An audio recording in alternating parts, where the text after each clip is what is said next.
salle de Mias. On a de bonnes nouvelles ce soir à vous annoncer.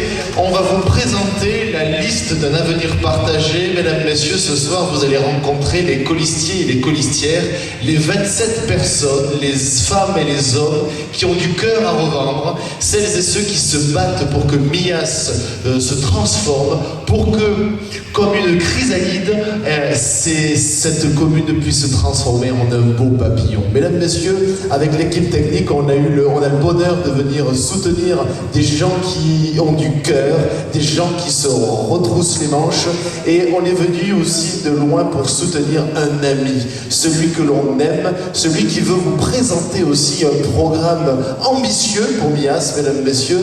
Celui-là, c'est vraiment quelqu'un qui est empathique, qui aime les gens, quelqu'un qui est généreux, quelqu'un qui a de l'ambition et qui est tout simplement un frère pour nous tous. Mesdames, messieurs, ce soir, on va vivre un excellent moment. On va avoir un moment de partage aussi, puisqu'il y aura un temps de questions-réponses. Mais avant cela, les colistières et les colistiers vont développer des thématiques.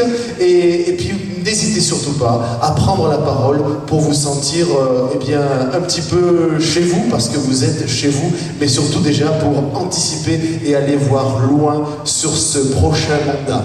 Mesdames, Messieurs, je vais vous demander, s'il vous plaît, d'accueillir comme il se doit celui qui nous réunit ce soir et celles et ceux qui le suivent derrière. Une ovation d'applaudissements pour celui qui a du cœur et qui aime Mias, Monsieur Jacques Garçon.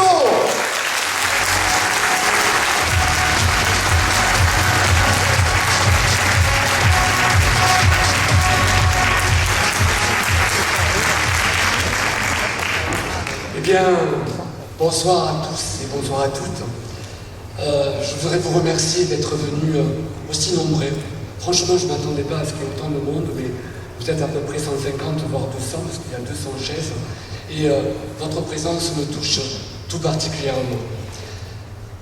Je remercie aussi l'ensemble de mon équipe pour son dévouement, sa disponibilité, son implication totale dans une vision nouvelle de notre village et ses perspectives d'avenir.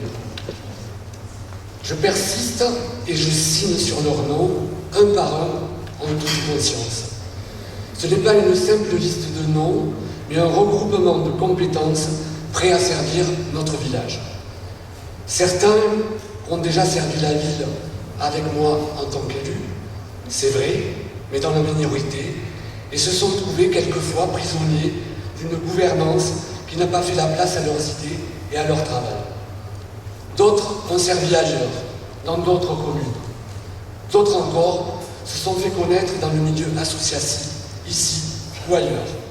Tous, enfin, ont fait la preuve de leur rigueur et leurs compétences professionnelles dans différents ateliers de réflexion menés ensemble depuis plus de 2 ans. Je les remercie encore une fois, chaleureusement, je le redis, pour leur patience, leur conviction et leurs compétences. Tous souhaitent à mes côtés placer l'humain au centre de notre démarche. Des femmes et des hommes qui certes viennent d'horizons divers et représentent des sensibilités très larges, fédérées par l'amour de Mias et la volonté de stopper le déclin de notre village. Tous les mots ont un sens et chacun pense différemment. C'est dans le foisonnement d'idées et d'approches que s'est construit le programme Mias 2020, un avenir partagé. Et comme l'a dit Nelson Mandela, aucun de nous, en agissant seul, ne peut atteindre le succès. Je vais vous présenter maintenant l'équipe que j'ai choisie pour m'aider à gérer notre village. Mais avant, une petite précision. Comme vous le savez peut-être, la loi nous impose 27 personnes avec parité homme-femme et nous autorise à choisir 2 suppléants hors liste. Je vais d'abord commencer à vous présenter nos 2 suppléants, dont je voudrais appeler sur la scène Alain Bratz. Et malheureusement, ici à Saint-Jean, qui a un début de grippe, donc ne vous inquiétez pas, c'est pas ce dont on entend parler depuis longtemps, bien Alain. Mais elle n'a pas pu se déplacer et elle s'en excuse vraiment. Monsieur Alain Bratz.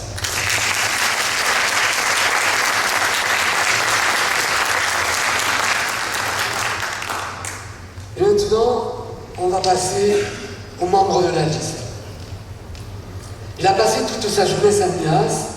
Sa constance et son obstination modérée lui a permis d'avoir un parcours professionnel en 2 temps. Le premier, dans l'armée de l'air, le second, à la comptabilité de la clinique Saint-Pierre. Depuis plus de 10 ans, il a choisi de revenir à Mias pour sa retraite. Merci d'accueillir Jean-Pierre Boutelier.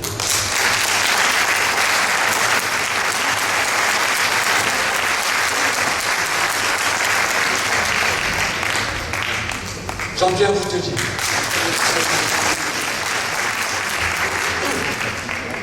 Issu d'une grande famille miassoise, discrète et toujours à l'écoute, elle est la jeunesse et la fraîcheur de notre équipe. Après avoir travaillé dans l'entreprise familiale, elle va trouver sa voie et ses vraies valeurs au service des personnes. Je vous demande d'accueillir Roxane Lafont.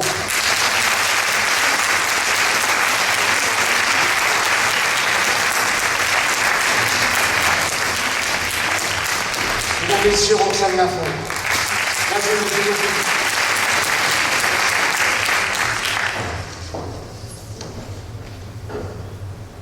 Catalan d'origine, il a passé sa jeunesse en Belgique. Il est de retour depuis une douzaine d'années. Il aime le défi et le partage. Julien Pouillard, que vous voyez à l'écran, malheureusement retenu par des obligations professionnelles, est en déplacement. Et nous sommes en milieu de semaine et vous comprendrez qu'il n'a pas pu faire 200 km pour uniquement une soirée, un aller-retour. Je demande quand même de l'applaudir.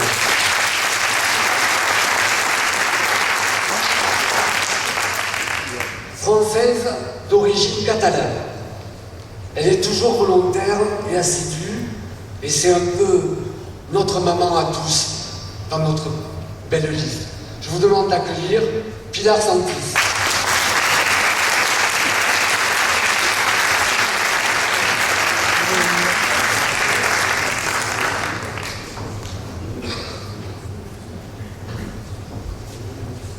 Mesdames, Messieurs, Pilar Santis.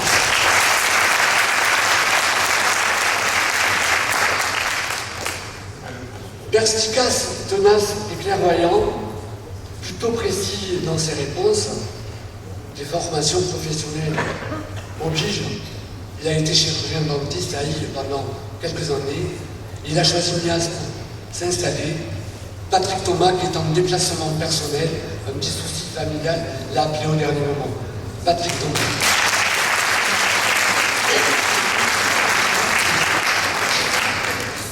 Alors là, miassoise pure souche.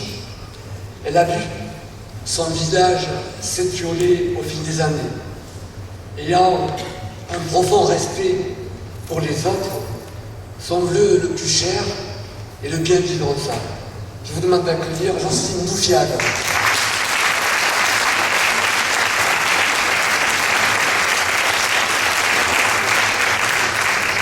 Mesdames, Messieurs, Jocelyne Doufiane.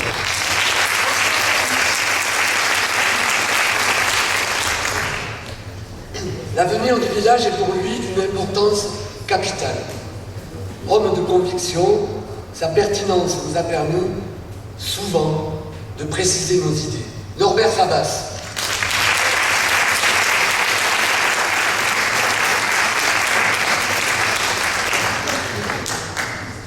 Alors, entre les escaliers et la lumière, je dis c'est pas évident.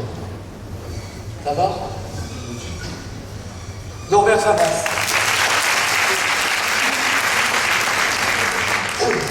Elle aime écouter. Son dynamisme, elle veut le consacrer à la jeunesse miassoise. Émilie Le Gall-Lafont.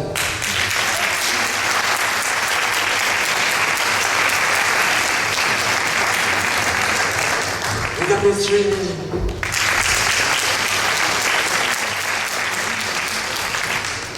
Alors, s'il y en a un fidèle parmi les fidèles, investi depuis 2001 dans les différentes campagnes municipales, sa rigueur dans la gestion nous a déjà permis de contenir un petit peu nos dépenses. Je vous demande d'accueillir René Lukasinski.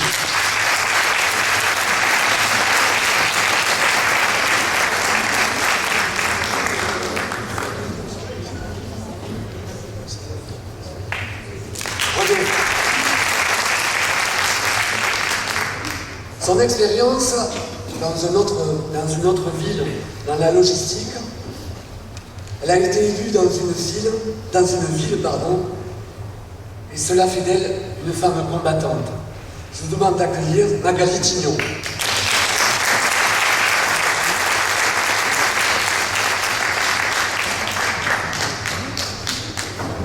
Mesdames, Messieurs, Magali.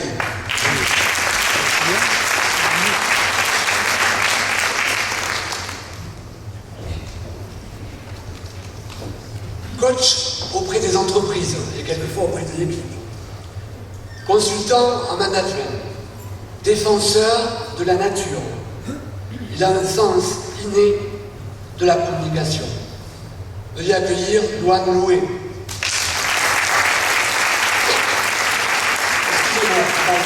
Yann. Mesdames, Messieurs, Yann.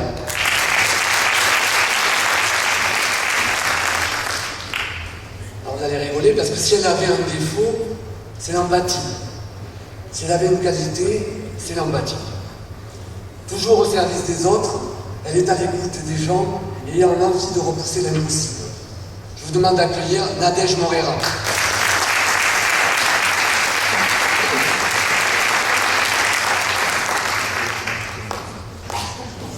Mesdames, Messieurs, Nadège.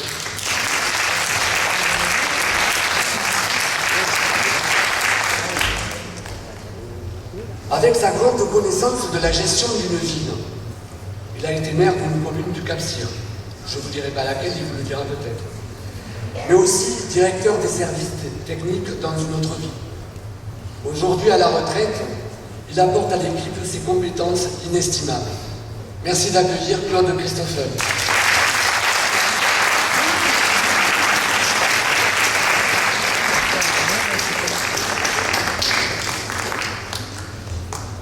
Alors, un rayon de soleil, toujours souriante, elle représente la joie de vivre. Dynamique, active et enthousiaste, aussi bien impliquée dans la vie associative que dans la vie professionnelle et personnelle, elle a 2 petits bambins, Marjorie Cassane.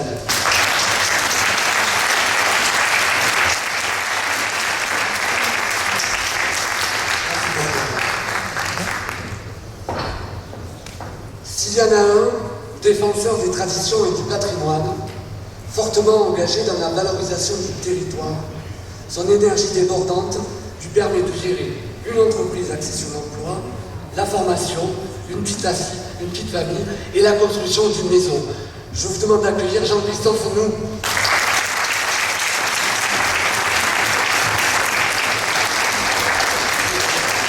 Bonsoir tout le monde.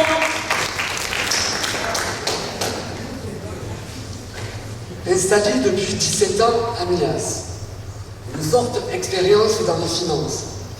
Chef d'entreprise acharnée de travail, elle n'arrête jamais. Son dynamisme et sa rigueur lui permettent de surmonter les difficultés, même la peur. Patricia Camille.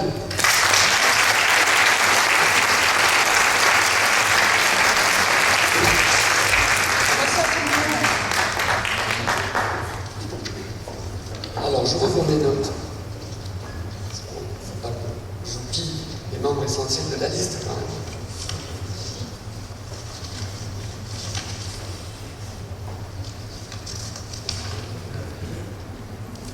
Passionné par les nouvelles technologies, il gère sa vie entre vie professionnelle et familiale depuis 2012 à Minas.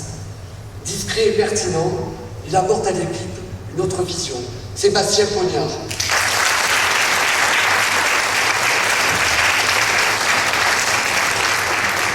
Sébastien.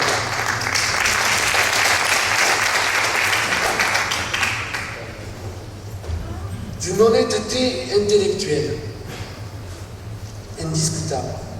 Femme d'action et de constance. Elle anticipe, organise et facilite le lien. Christine Cabrera.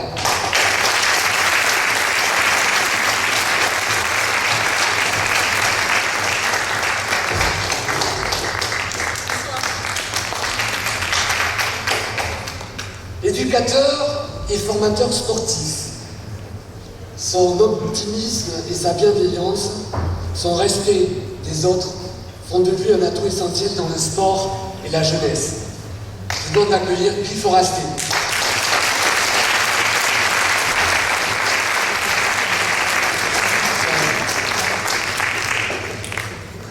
Conciliante et respectueuse. Son optimisme et sa bienveillance, son respect des autres, font d'elle une personne déterminée dans les priorités. Elle y répond souvent.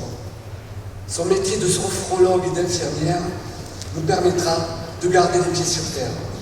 Je vous demande d'accueillir Anne-Marie de Dourges.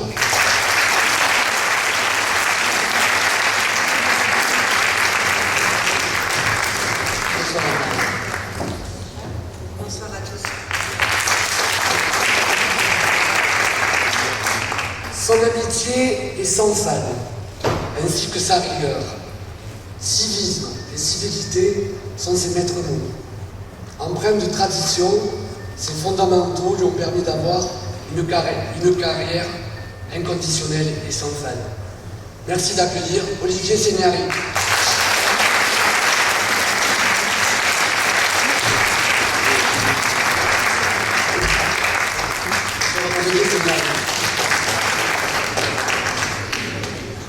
Un cœur gros comme ça, plein d'amour.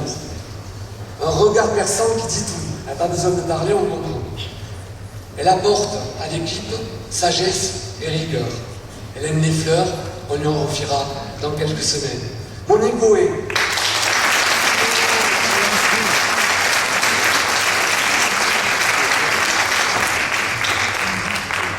Merci beaucoup.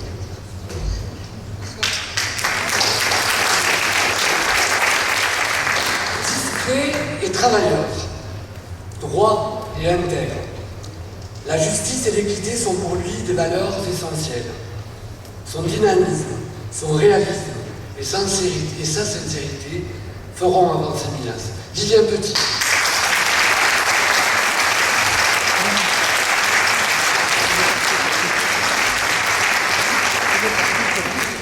Je suis un menteur, mais bon, je crois pas. Élue minoritaire depuis 2014. Elle a de solides compétences dans le domaine du social. Altruiste, créative et persévérante, elle saura se mettre au service des Miassoises et des Miassois. Nathalie Escalaï-Fernier.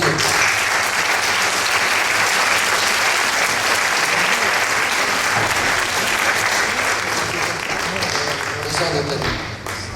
Bonsoir à tous. Alors, pour lui, les chiffres n'ont presque pas de secret. À mes côtés, au sein de la minorité municipale depuis 2014, il saura trouver des solutions où d'autres pensent qu'il n'y en a pas. Entre nous, on l'appelle M. Picsou. John Person.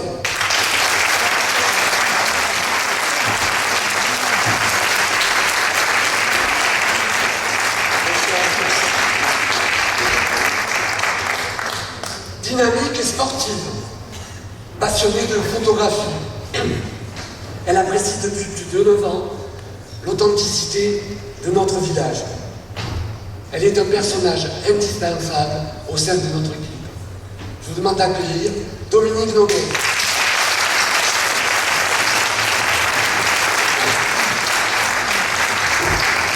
Dominique Noguet.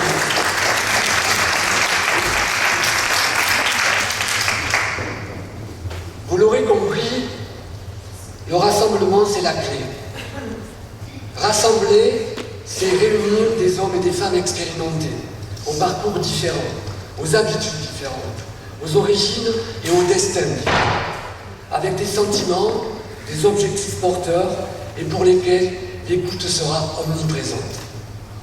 Évidemment, pour rassembler la communauté de citoyens, il faut d'abord savoir rassembler sa propre équipe. Ce n'est pas un rassemblement de circonstances. C'est le fruit d'un travail patient qui a commencé, comme je vous l'ai dit tout à l'heure, depuis plus de 2 ans. La liste MIAS 2020, un avenir partagé, peut réunir les Miassois car elle a su se regrouper autour d'un projet ambitieux et réaliste pour la ville. solidarité entre les générations pour une plus grande cohésion sociale. Nous avons choisi d'être une liste libre et indépendante pour éviter les querelles politiciennes et mieux rassembler la communauté civile.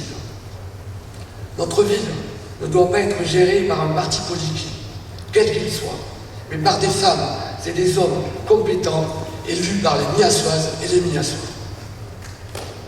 L'ambition qui nous porte est au service de Mias. Nous ne cherchons pas dans la politique un quelconque accomplissement personnel, loin de là.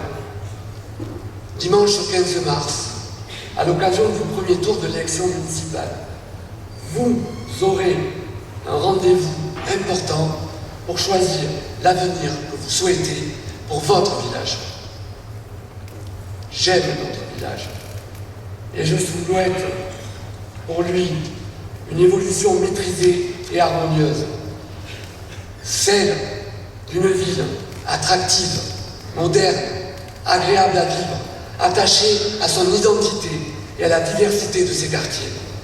Avec vous, nous pouvons porter le dynamisme et les atouts de notre ville dans une ambition commune. Avec vous, nous pouvons présenter nos propositions dans le cadre d'un débat démocratique, serein et respectueux des personnes et des idées. Regardez vers l'avenir sans perdre son énergie en vaine polémique. Nous souhaitons rassembler les Miassoises et les Miassois autour de projets ambitieux et d'une vision pour les prochaines années, pour faire gagner Mias, ce qui implique savoir prendre les bonnes décisions. Je suis candidat à l'élection municipale entouré d'une équipe compétente et nous sollicitons votre confiance, la confiance des citoyens, en votant dimanche 15 mars pour notre liste dès le premier tour. Faire gagner Mias, c'est mieux organiser notre ville pour mieux répondre aux besoins des habitants. C'est prévoir des investissements à long terme selon un calendrier maîtrisé et équilibré pour être véritablement en capacité de les réaliser. C'est pour cela que nous nous engageons à examiner tous les projets en cours pour nous assurer de leur viabilité et de leur faisabilité. Faire gagner Mias, c'est aussi maîtriser le budget communal pour chaque euro dépensé, un euro efficace. C'est pour cette raison que nous nous engageons à rechercher toutes les économies possibles. On pourrait dire qu'actuellement, la ville est gérée à la petite semaine, répondant au coup par coup, sans une vision vraiment globale. Notre souhait le plus profond est de rassembler les forces vives de notre commune au service de l'intérêt général, en fondant notre action sur la proximité et la concertation avec les habitants. Vous l'aurez compris, le modèle qui nous inspire, c'est la capacité de rassembler des femmes et des hommes différents, sans pour autant renoncer à nos valeurs et à nos convictions. C'est faire savoir des compromis sans tomber dans la compromission. C'est éviter le clientélisme et choisir les personnes selon leurs réelles aptitudes et leurs compétences. La modernité, le réalisme, l'humanisme et le progrès sont les valeurs qui nous animent. Je vous le répète, pour le prochain mandat, il sera essentiel que chaque euro dépensé soit un euro utile au service direct des habitants. Le contexte actuel est très particulier. La crise économique et les difficultés sont réelles pour de plus en plus de Miassoises et de Miassois. La stabilité fiscale est l'un de nos objectifs principaux. Mais faire gagner Mias, c'est aider les familles dans un esprit plus juste, plus efficace. Un seul mot, l'équité. C'est apporter un véritable soutien aux associations en nouant avec toutes celles qui le souhaiteront un partenariat pluriannuel pour leur donner de la visibilité. C'est soutenir les commerçants, les artisans, les prestataires de services, les professions libérales, en les concertant régulièrement sur le développement économique et en aidant à organiser les manifestations nécessaires à l'épanouissement de leurs entreprises et de notre village.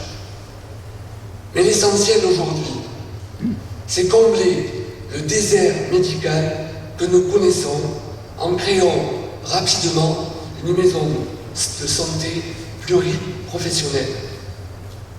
Les colistières en charge de ce dossier vous expliqueront en détail ce projet. Nous souhaitons dès 2020, dès le mois d'avril ou le mois de mars, rassembler pour dessiner l'avenir de notre jeunesse en favorisant la réussite de tous les jeunes, en valorisant toutes les formes de talent, avec des priorités fortes en matière d'éducation, le meilleur atout contre le chômage et les incivilités. Le point sera fait sur les opportunités de développement du territoire, de l'emploi, de la formation professionnelle et de l'apprentissage des jeunes. Nous souhaitons rassembler pour faire de la proximité et de la solidarité une réalité quotidienne et faire vivre une démocratie opérative avec des citoyens véritablement acteurs de la vie sociale et locale. Le temps est venu d'inciter les citoyennes et les citoyens à devenir de véritables partenaires et de véritables acteurs de la vie locale. Il faut affirmer également une politique de solidarité et du bien vivre ensemble. Par contre, la solidarité ne peut être assimilée à de l'assistanat ou à de la charité. Notre projet est d'impliquer toutes les générations dans une dynamique de soutien mutuel. Rassembler autrement pour offrir sécurité et agrément à toutes et à tous, en favorisant un développement harmonieux et respectueux de l'environnement dans notre cadre de vie, en totale concertation avec les habitants. Rassembler autrement les énergies pour dynamiser le tissu économique et associatif, en privilégiant les commerces de proximité et en reconstruisant une véritable politique d'aide et d'accompagnement aux associations sportives, culturelles et autres, mais aussi aux nouveaux commerces qui pourront s'installer dans notre village. Nous en avons besoin. Rassembler autrement pour mieux défendre les intérêts de Mias, qui compte désormais plus de 4000 habitants et qui doit trouver sa vraie place dans une intercommunalité au service des habitants et profitable à tous. Il est inconvenant d'opposer les intérêts des communes. Quand la communauté des communes est plus forte, c'est toutes les communes qui en bénéficient. Nous sommes optimistes et confiants, car nous voulons réussir, nous devons réussir. Soyez donc assurés que nous mettrons tout en œuvre pour être à l'écoute et mener dans la concertation le mandat que vous nous aurez confié dès le 15 mars. Aidés et confortés de mon équipe, nous vous donnons rendez-vous dimanche prochain, à celui-ci et celui qui arrive, pour un vote utile et efficace. Il est important pour l'avenir de notre vie. Voilà pourquoi j'ai confiance. Mias doit réussir en 2020 si elle ne veut pas tomber dans la stagnation et dans l'immobilisme. Mias doit réussir en 2020 si elle se rassemble sur l'essentiel sans rien occulter de nos différences et de nos sensibilités. Je terminerai non sans vous rappeler, au-delà de votre présence, nous avons choisi de nous lancer dans une campagne de qualité, et cela a un coût. Et je vous précise, cette campagne est entièrement financée et supportée par les dons de l'ensemble de mon équipe, et qu'ils en soient publiquement remerciés. Que soit remercié aussi l'équipe du son, des lumières et de la vidéo, qui ont gracieusement apporté leurs compétences pour que cette soirée soit une réussite. Souhaitons que 2020 soit une année historique, afin que MIAS ait un avenir permettant de partager, de construire et d'agir. Et le programme, me direz-vous? Plusieurs tracts ont été distribués. Vous avez eu dans votre boîte aux lettres notre livret de campagne qui vous résume l'essentiel de notre programme. Vous avez eu la description de chacun des colistiers. Mais pour vous montrer que nous sommes une équipe soudée, unie et travailleuse, je vais donner la parole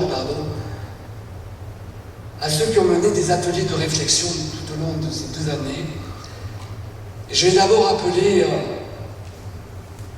Nathalie Escadalis et Anne-Marie Delourges qui vont nous parler du social et de la santé publique. Merci et à tout à l'heure.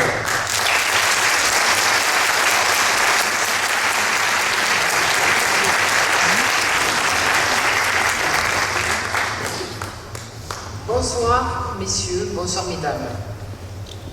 Après une expérience d'élu minoritaire, j'ai décidé de m'engager à nouveau dans l'équipe de Jacques Garceau, car nous souhaitons développer une véritable politique sociale, réaffirmant la place prépondérante des usagers.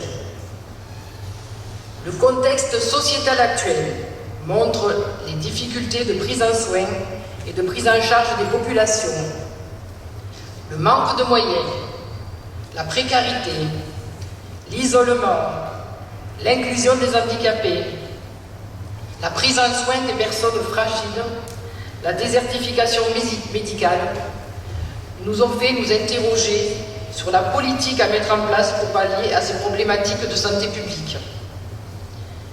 Pour cela, nous avons travaillé depuis 1 an et demi en groupe de travail, afin de définir des actions visant à améliorer le bien-être global des habitants de notre commune et à assurer des droits sociaux de nos concitoyens. Droit à la santé, droit au travail, droit à la sécurité matérielle et physique. Actuellement, notre village traverse une crise majeure qui est la désertification médicale. Depuis la retraite du docteur Astin, puis celle du docteur Gérard, et le départ récent du docteur Ponsaillé, la situation est devenue critique. Bien avant leur départ, j'avais posé la question en conseil municipal par rapport à cette réelle problématique, et je n'avais pas eu l'écho escompté. Aussi, afin d'anticiper et de proposer un projet pour lutter contre ce manque de médecins, nous avons organisé, il y a 6 mois, une table ronde où étaient invités tous les acteurs médicaux et paramédicaux de notre commune. Cela nous a permis de partager, de connaître leurs difficultés et leurs besoins. Ces derniers étant centrés prioritairement sur la nécessité de trouver des médecins. Les paramédicaux, infirmiers, kinés, orthophonistes, ont besoin de prescripteurs pour leurs actes de soins et pouvoir assurer leur continuité. Les médecins ont besoin de diminuer leur surcharge de travail et la fatigue engendrée par des journées de plus de 12 heures. Pour les patients, bien sûr, avoir une meilleure offre en santé. Cette réunion riche d'échanges constructifs nous a permis de travailler à un projet de maison pluriprofessionnelle de santé qui soit à la fois réaliste et réalisable. Qu'est-ce qu'une maison pluriprofessionnelle de santé? Elle a plusieurs objectifs. Regrouper des praticiens médicaux et paramédicaux dans des structures facilitant l'exercice pluriprofessionnel de la médecine. D'assurer une continuité et une coordination des soins permettant une meilleure prise en charge des patients en pérennisant l'offre médicale de proximité. Maintenir un égal accès aux soins et accroître l'offre de santé dans les territoires menacés de désertification médicale. Il existe pour ces structures la possibilité de signer un contrat d'engagement avec les professionnels médicaux et paramédicaux. Cela les engage à exercer leur activité pour une durée minimale de 3 ans et à participer aux dépenses de la structure loyer et charges Mais, par expérience, dans notre quotidien, nous le voyons tous les jours, ce système n'attire pas forcément les médecins. Nous avons donc dû opter pour une stratégie un peu différente que nous vous ferons connaître très bientôt. Ce que je peux vous affirmer aujourd'hui, c'est que des médecins et des paramédicaux que nous avons rencontrés lors de la table ronde souhaitent s'engager dans notre projet et que 2 autres médecins avec qui nous sommes en contact pourront venir renforcer l'offre de soins. Voilà, merci de m'avoir écouté.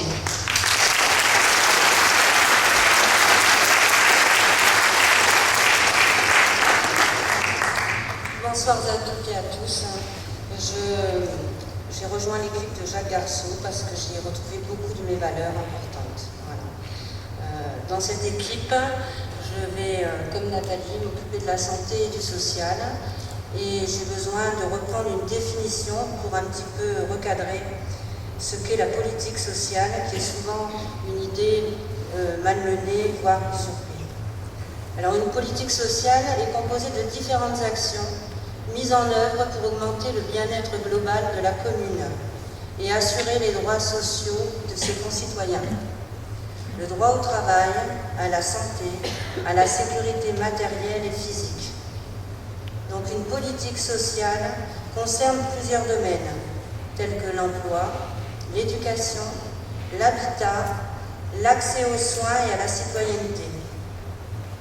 Je tiens à préciser que ce n'est pas uniquement une aide financière aux plus démunis, même si cela en fait partie, bien entendu. Pour qu'une politique sociale soit efficace, il est essentiel que les individus soient des acteurs de leur démarche d'inclusion sociale.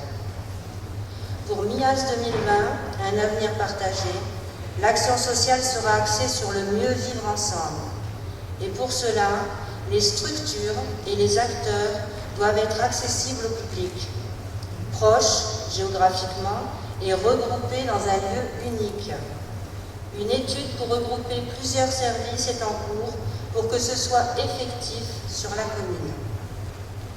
Créer un guichet unique permettant aux personnes en difficulté de les aider dans leur démarche administrative, type ouverture de droit à l'aide sociale, dossier d'APL, recensement des logements insalubres, la lutte pour le désendettement, le dossier à adultes handicapés, RSA, aide à l'insertion, en sont des exemples. Des actions solidaires seront développées pour améliorer la situation des personnes vulnérables ou et en difficulté sociale, mais aussi des projets sportifs, culturels ou architecturaux pourront être mis en place pour rendre notre ville plus agréable et ses infrastructures accessibles à tous. Des trompe-l'œil, de la végétalisation et les accessibilités pour handicapés. Un renforcement du rôle du Centre communal d'action sociale est important aussi à développer.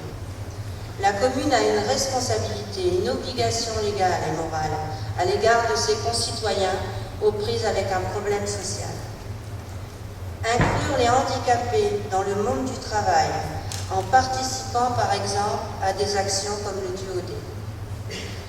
Mettre en œuvre une politique intergénérationnelle afin de lutter contre l'isolement des personnes âgées. Des locations intergénération, par exemple avec des étudiants ou avec des saisonniers. Il y a aussi la prévention des risques, le recensement des personnes isolées, des préventions diverses sous forme d'ateliers, un atelier nutrition ou déshydratation, cuisine, des aides à l'accession au diplôme de premier secours. Aider dans la recherche d'emploi, des stages en partenariat avec Pôle emploi et Job 66. Beaucoup d'autres projets sont concevables pour faire de Lias une ville aidante et inclusive à tous. La charte commune France Alzheimer peut s'envisager et on peut même concevoir d'inclure d'autres chartes concernant des pathologies tout aussi invalidantes. Au moment où notre démarche doit être respectueuse de notre planète, la création d'une boutique du partage pour lutter contre la surconsommation et les dépenses inutiles. Dans ce cas, pas d'argent échangé, mais des biens empruntés, partagés et aussi des compétences qui peuvent être données. Je vous remercie pour votre attention et je vous assure que vous pourrez compter sur toute notre implication. Merci.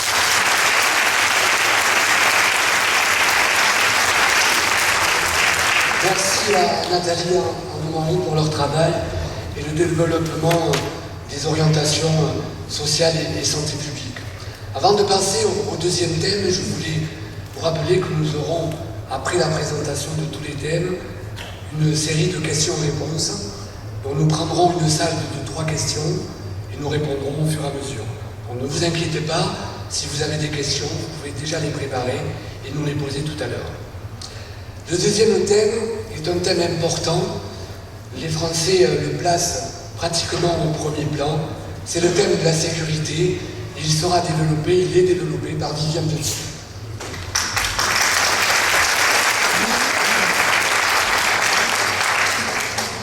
Bonsoir.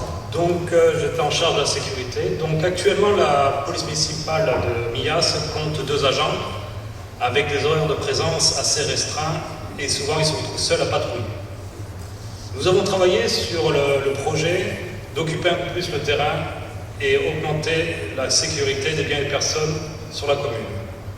Nous envisageons d'embaucher de nouveaux agents de la police municipale, embauche d'agents de surveillance de la voie publique, ASVP, également élargir les horaires d'intervention. Donc nous comptons qu'ils commencent à 7 h du matin en espérant travailler jusqu'à 22 h. Nous avons également étudié le renforcement de leur équipement d'intervention, notamment leur acheter un nouveau véhicule, leur acheter aussi un nouvel équipement des habillements, afin qu'ils soient l'ensemble de l'équipe soit habillé uniformément, donc ils aient tous le même équipement. Nous avons également étudié la mise en place d'un numéro spécifique pour joindre la PM en cas d'urgence durant les créneaux d'intervention. Nous envisageons également de créer une convention avec la Gendarmerie nationale afin de créer un partenariat lors des interventions.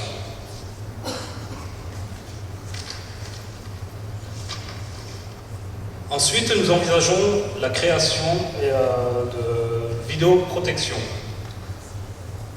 Donc toujours en partenariat avec la Gendarmerie nationale, une étude sera lancée afin de déterminer les emplacements de ces caméras. Donc le but de ces caméras n'est pas de nous surveiller, mais plutôt de lutter contre la délinquance qui pourrait être repérée par ces caméras. Par exemple, un type d'implantation, nous envisageons les écoles, lieux sensibles, et les entrées du village, afin de contrôler les entrées et les sorties du village.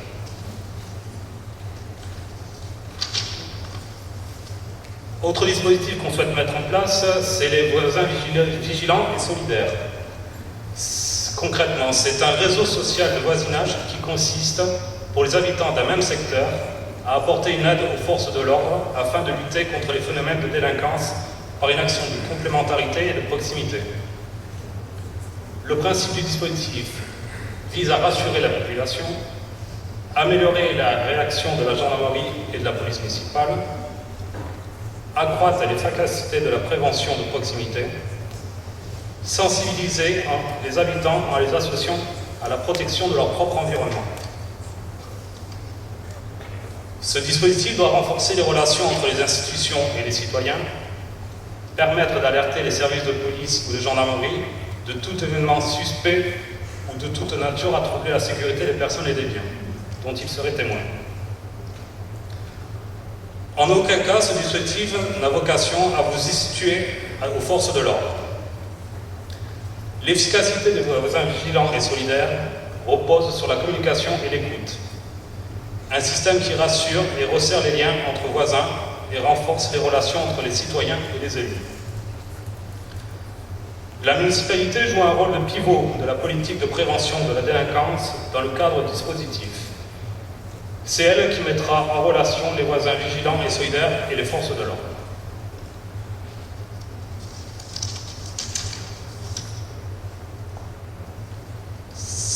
Donc ce réseau, fonctionnera à partir de messages d'alerte que vous recevrez sur téléphone portable ou par email. Vous pouvez déjà vous rendre sur le Internet en tapant voisin vigilant. Vous aurez toutes les informations par rapport à ce dispositif. Merci.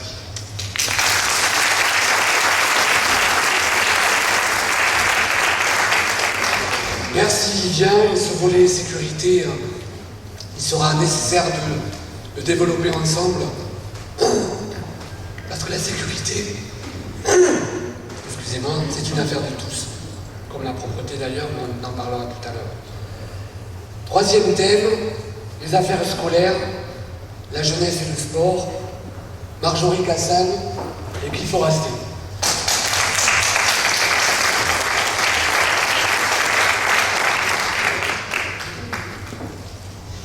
Bonsoir mesdames, bonsoir messieurs. Donc les affaires scolaires, la jeunesse, le sport et les loisirs sont des thèmes qui ont particulièrement attiré notre attention et pour lesquels nous sommes très motivés. Pour chacun de ces thèmes, plusieurs points ont attiré notre attention. En ce qui concerne les affaires scolaires, nous avons pu échanger avec madame la directrice de l'école primaire afin qu'elle nous aide à lister des fournitures scolaires susceptibles de faire partie d'un kit de rentrée. Ce kit de rentrée scolaire serait offert à vos enfants dès la rentrée scolaire et sera offert par la mairie. Ça participera à l'accueil de qualité dès la rentrée scolaire de vos enfants. Dès la rentrée scolaire aussi, il nous faudra accompagner au plus près les parents d'élèves et les enseignants et rester à l'écoute de leurs projets. Nous avons évoqué la qualité de l'accueil dès la rentrée prochaine. Il y a aussi une réflexion à plus long terme à prendre en compte. Il s'agit de l'étude du regroupement des écoles maternelles et primaires. Nous serons sollicités à ce sujet et nous nous appuierons sur l'expertise des enseignants et les réflexions des parents. Alors, pour ce qui est de la jeunesse toujours, la communauté de communes du Conflans gère un local au premier étage de la salle du sport qui comprend un point d'information jeunes, gratuit, et l'accueil de loisirs soumis à une inscription annuelle de 10 €.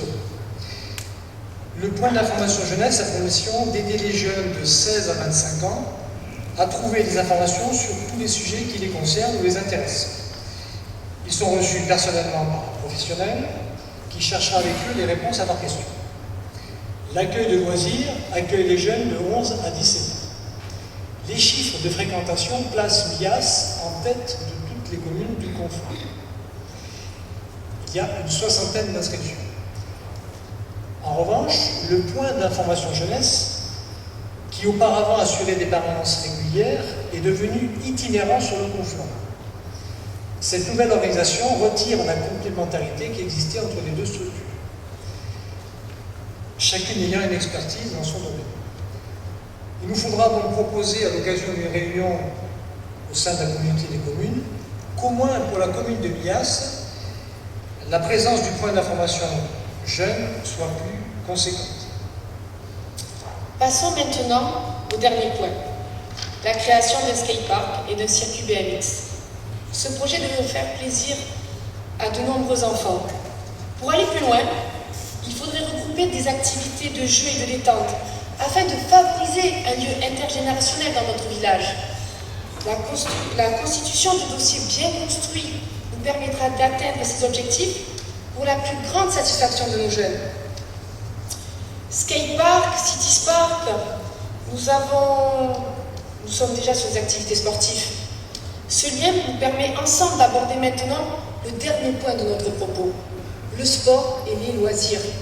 Si certaines associations sportives le souhaitent, nous étudierons bien sûr la possibilité de les aider à la formation de leurs animateurs. Ces formations, elles favorisent une pratique plus sécuritaire et plus efficace en termes de résultats.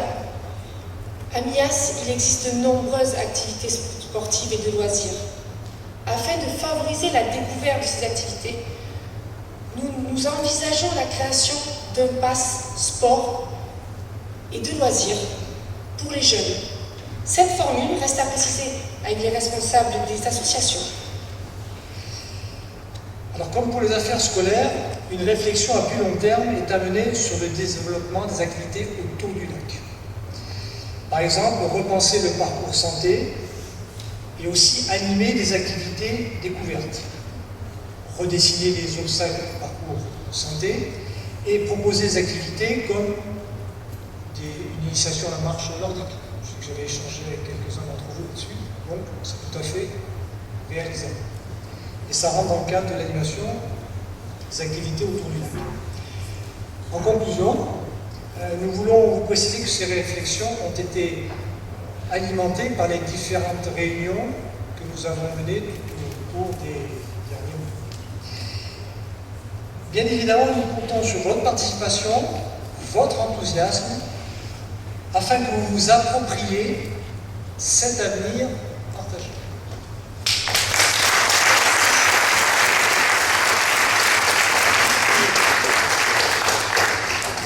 Merci Lily, merci Marjorie. Nous allons passer au 4e thème, les associations, commerce, artisanat. Et je demande à Olivier Seignari de bien vouloir se présenter à la tribune. Merci.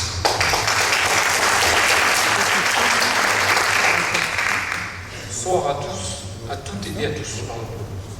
Donc, comme un nombre de mes camarades, au sein de l'équipe, il y a quelques temps, nous avons suscité des rencontres, notamment avec plusieurs acteurs à Mias, et notamment les acteurs du commerce, de l'artisanat, et dans un deuxième temps, des associations miassoises.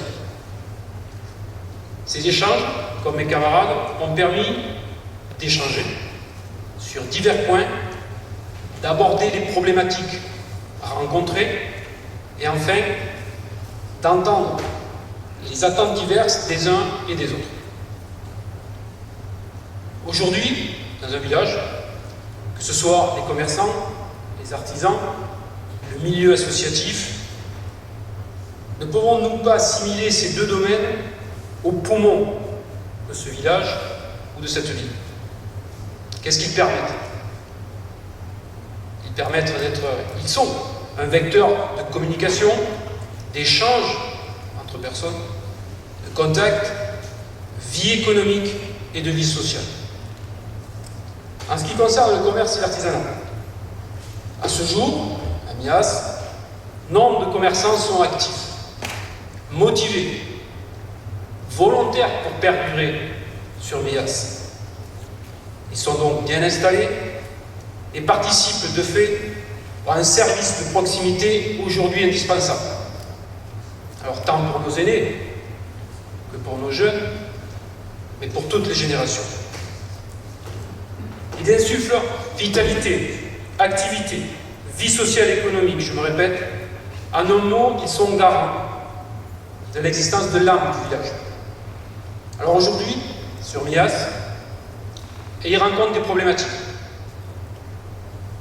La municipalité se doit d'être responsable et de veiller à régler ces problématiques.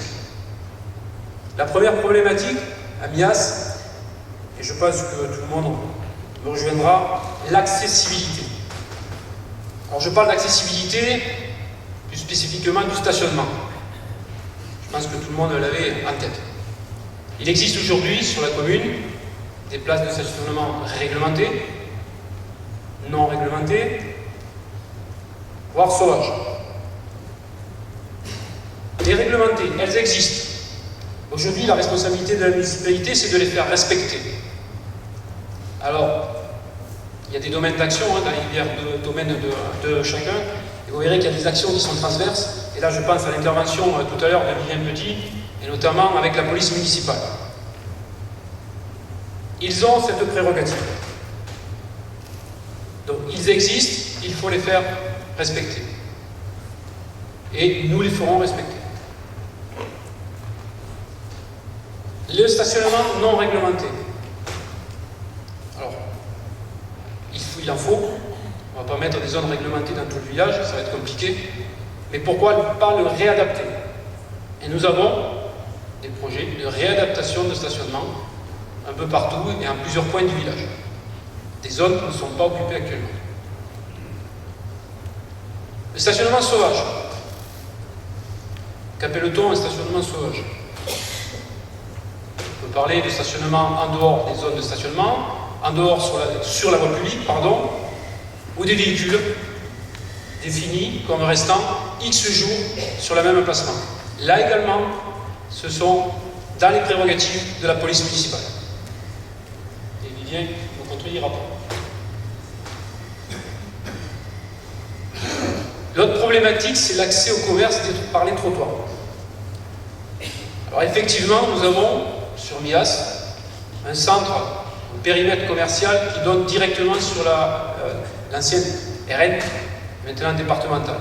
Il nous faudra réétudier ces capacités d'accessibilité.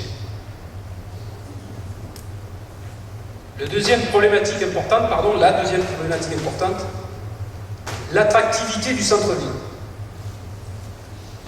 Là également, je pense que certains vont me rejoindre, en parlant plus particulièrement de points précis, notamment la propreté, les incivilités, et enfin la réhabilitation du centre-ville.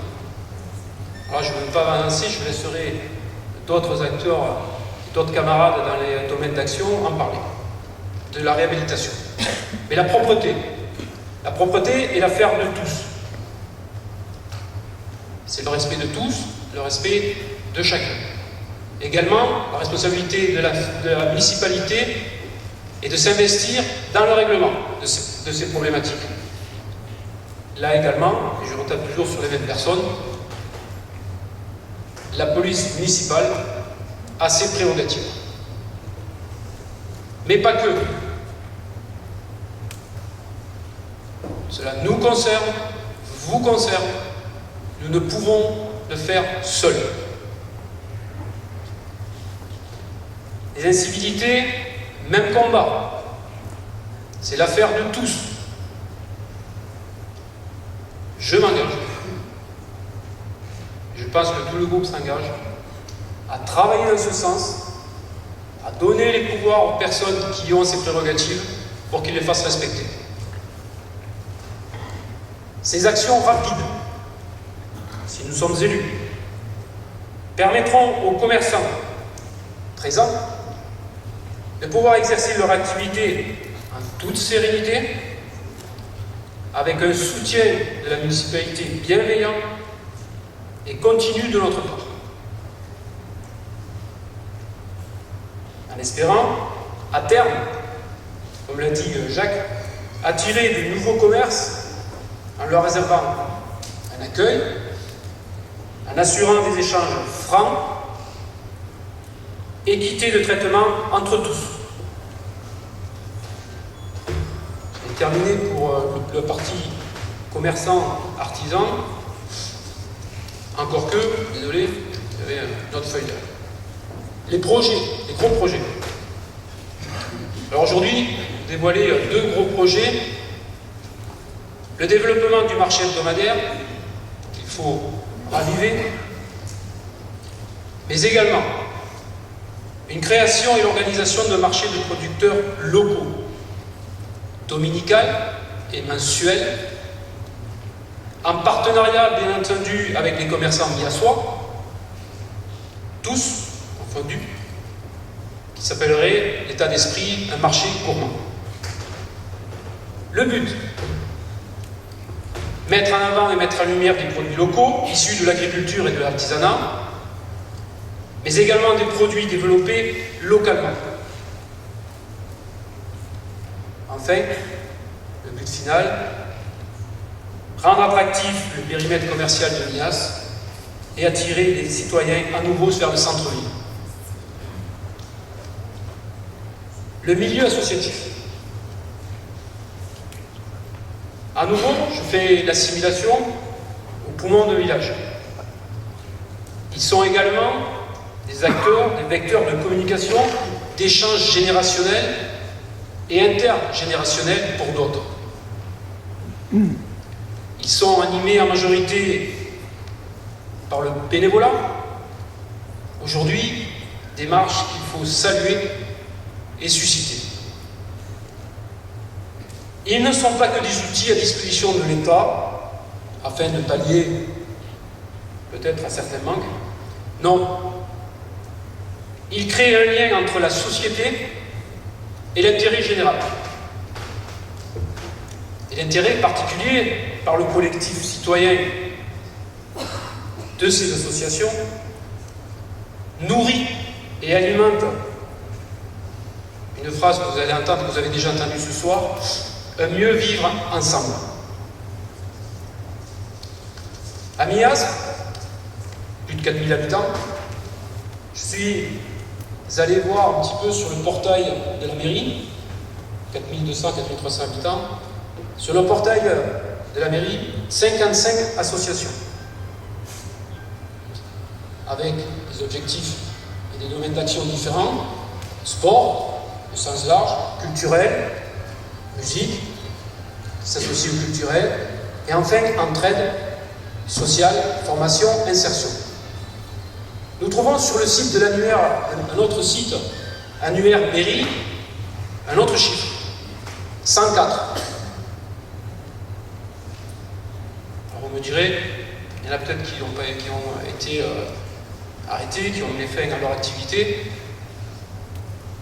Aujourd'hui, que ce soit 55 ou 104 sur un village de 4300 habitants, cela démontre quand même une dynamique dans le milieu associatif et une envie de participation.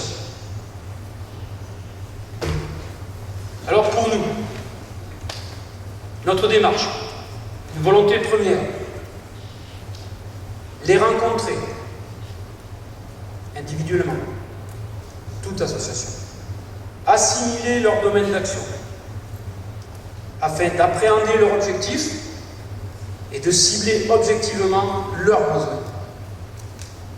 Ceci nous permettra la mise en place d'un soutien, une ventilation subventionnelle affinée, un accompagnement matériel ou dans les démarches ou autres, lors de manifestations culturelles, sportives, sociales ou commerciales, par les organisateurs déjà en place, une implication active lors de ces événements, qu'ils soient culturels, commerciaux, qu'ils soient annuels, majeurs de l'année ou pas. Enfin, in fine, quel doit être notre rôle également dans ce domaine, outre ce que je viens d'énumérer? Si ce n'est permettre la mise en exergue de leur domaine d'action, mettre en lumière leur savoir-faire, leurs résultats, leur impact au sein de la société. Aujourd'hui, certaines associations voient leur finalité et certains aboutissements inconnus.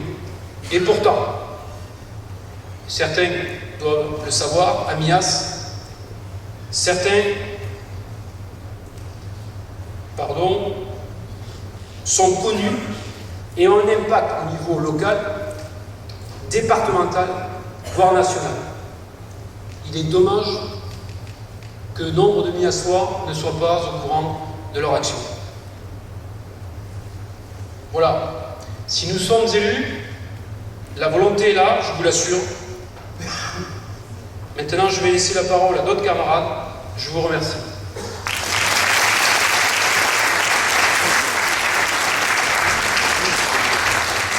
Merci Olivier. Donc vous l'avez compris, le tissu associatif c'est quand même le poumon de notre village. Il faut le soutenir et le développer, ne pas en laisser pour compte et vraiment mettre en valeur certaines associations qui le méritent aussi. Quelque chose d'important. La culture et l'animation au sein de notre village. La culture pour tous. Jean-Christophe Nous et Nadège Morera vont vous en parler.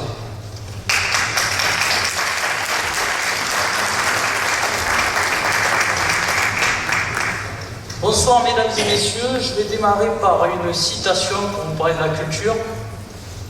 L'homme sans culture. Les fêtes traditionnelles, comme la Saint-Juin, la Sainte-Eulalie, garderont une place importante dans notre programme d'animation et pourront être revisités.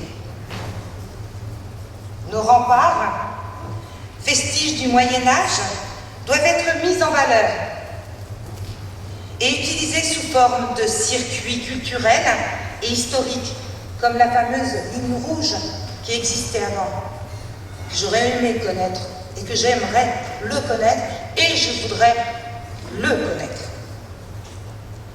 La culture, c'est aussi l'ouverture sur les autres et sur le monde. Nous ferons découvrir aux Miyassoises et aux Miyassois les différentes identités aux 4 coins du monde. À travers des conférences, des expositions, des festivités, des échanges ou autres. Ce sera un moment de partage et d'ouverture d'esprit, une ouverture vers l'autre. Pour conclure, la culture et le patrimoine appartiennent à chacun. Donc faisons-les vivre. Merci à tous. Merci.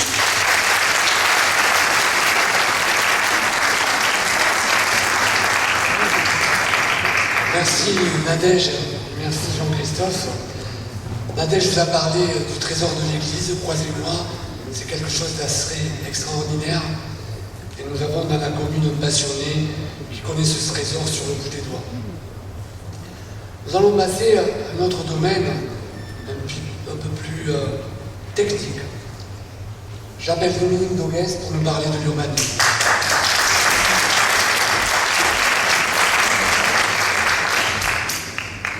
Bonsoir mesdames, bonsoir messieurs. L'équipe que vous avez devant vous ce soir a à cœur de tout mettre en œuvre pour que MIAS se tourne vers l'avenir. Pour l'ensemble des Miyassois, déjà installés ou futurs résidents, il nous appartient de concevoir des projets structurants pour une urbanisation harmonieuse et maîtrisée, en ayant toujours le souci permanent du respect de l'environnement et de la gestion des coûts financiers. Parmi les pistes envisagées, certaines seront nos priorités. L'étude et la création d'une maison de santé. Mes camarades en ont longuement parlé. Qu'il s'agisse d'une nouvelle construction ou de l'utilisation d'un bâtiment existant, nous veillerons à l'accessibilité du bâtiment pour tous et au respect des normes environnementales. C'est aussi l'optimisation des zones à fort potentiel de notre village, la restructuration de l'esplanade permettant de lui redonner une visibilité de place de village, le réaménagement paysager du parc Bombe afin qu'il devienne la pièce maîtresse des espaces verts de la ville et un lieu de rencontre intergénérationnel. C'est aussi la définition d'un projet de réemploi de l'ancien camping pour une utilisation pertinente de cet espace proche du cœur de ville. Nous envisageons également la mise en place d'équipements moins énergivores dans les bâtiments publics, en fonction des résultats de l'audit énergétique qui sera mené dès notre arrivée. C'est aussi la lutte contre la vétusté de l'habitat, avec la poursuite de la réhabilitation du centre-bourg. D'autres axes importants auxquels nous tenons également. La préservation et la mise en valeur des richesses patrimoniales et naturelles de la commune. Cela passera par un travail d'identification et de valorisation des secteurs les plus représentatifs, avec le développement d'une politique touristique et d'une communication adaptée. MIAS a de véritables atouts. Le centre historique, les lacs, les espaces naturels autour de Force Aréal. Remettons-les dans la lumière afin que chacun puisse en profiter. Enfin, nous projetons aussi la réhabilitation des friches industrielles à des fins culturelles, tant pour la mise en valeur des associations existantes que pour initier un développement de ces dernières.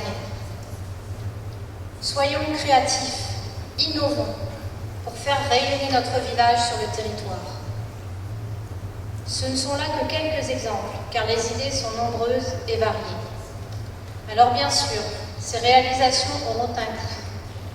Mais c'est un investissement pour le bien-vivre de tous et pour l'attrait de notre commune.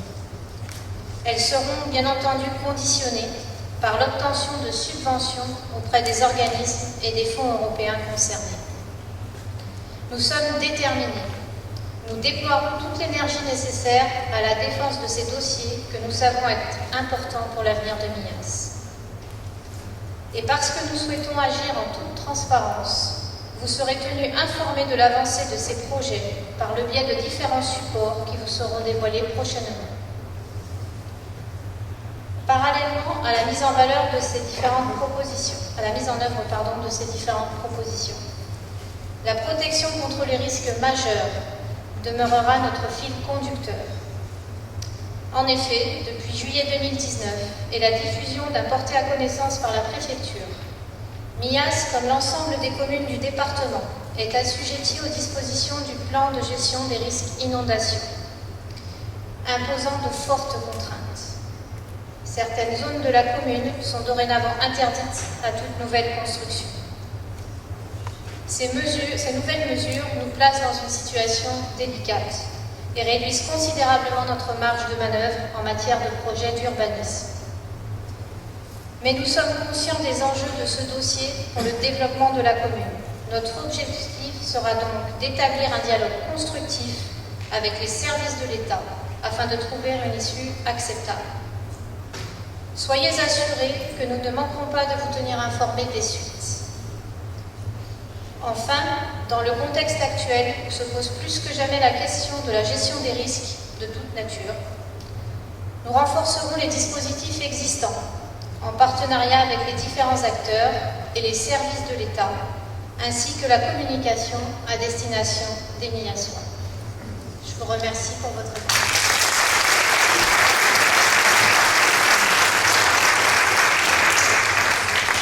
Après l'urbanisme, nous allons parler du cadre de vie avec Claude Christoffel.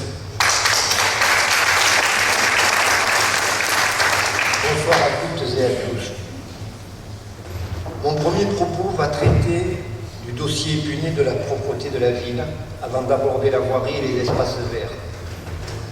Comme vous avez pu le lire certainement dans le livret du programme que nous avons mis en place, que nous avons distribué, nous mettrons en place, dès le lendemain de notre élection, un plan Marshall pour la propreté de la ville. Tous les agents du centre technique seront mobilisés pour rendre les rues de Mias propres. Toutes les rues et places seront nettoyées, sans oublier bien sûr le cimetière. Nous avons j'ai fixé, la date du 1er juin pour que ce travail soit achevé. Par la suite, le nettoyage de tous les quartiers de Mias sera effectué très régulièrement. Garder la ville propre au quotidien implique aussi l'adhésion de toutes et de tous. Chacun doit être concerné et avoir un comportement citoyen.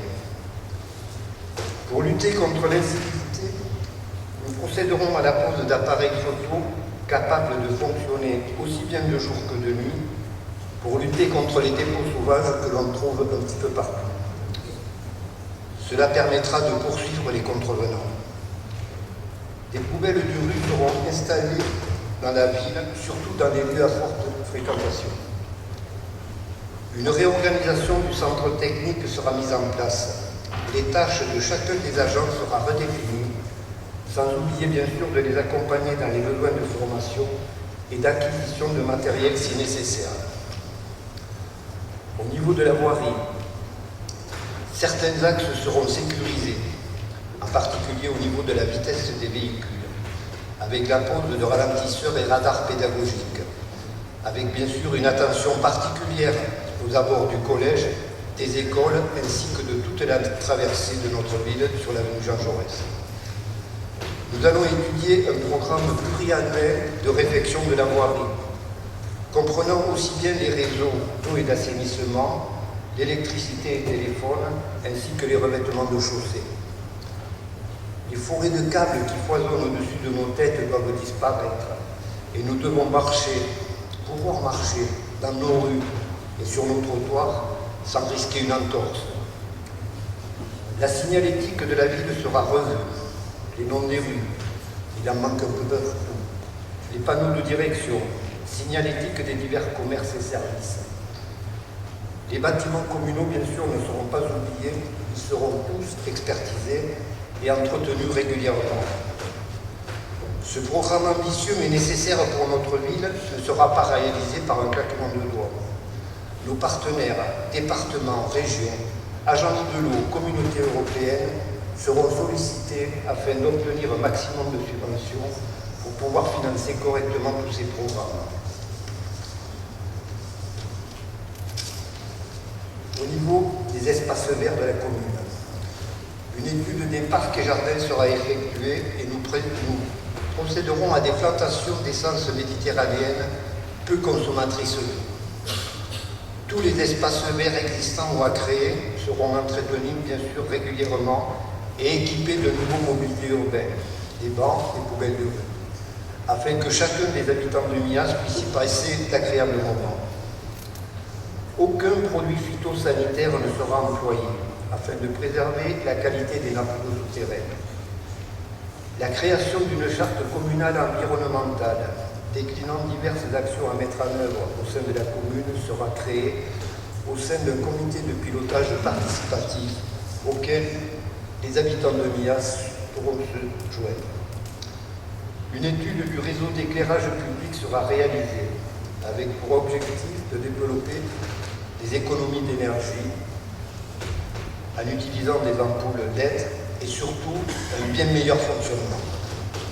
Une étude similaire sera faite sur tous les bâtiments communaux afin, là aussi, de pouvoir baisser les consommations d'énergie. Merci beaucoup de votre écoute.